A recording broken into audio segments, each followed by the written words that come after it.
critique de films absurdes du net. En toute franchise, je m'attendais à une bonne version, mais c'est encore une excellente version du Joker qui nous a été offert. Il est vrai que j'ai du chipotage à dire. C'est un personnage qu'on comprend quand on se met à sa place. Ce n'est pas facile de vivre dans un monde aussi sombre autour de soi. Je comprends qu'on pense que ce long métrage n'est pas pour les personnes fragiles. Il est vrai qu'il peut être assez influenceur. Mais n'oubliez pas que ce n'est qu'un long métrage. Pas une incitation à faire quoi que ce soit. Malheureusement, Gotham n'est pas une ville idéale pour ses idées. À tel point qu'il commence à devenir de plus en plus fou pour atteindre ses objectifs. C'est difficile à croire, mais c'est vrai. Il y a des moments où on a peur pour les autres. On l'avait déjà vu dans la bande-annonce, mais ce costume du Joker est magnifique. Cependant, les costumes nous racontent aussi des choses au bon moment. Enfin, on peut plus l'avoir comme un accomplissement pour Arthur que comme une fin heureuse.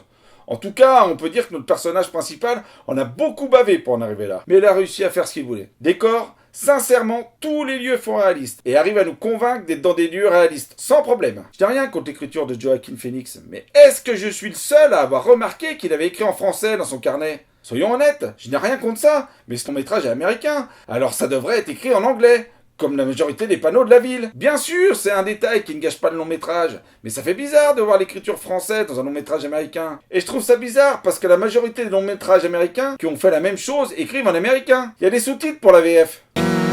Mais de là à dire que Warner influencerait les jeunes pour prôner la violence, je trouve que c'est justement le contraire.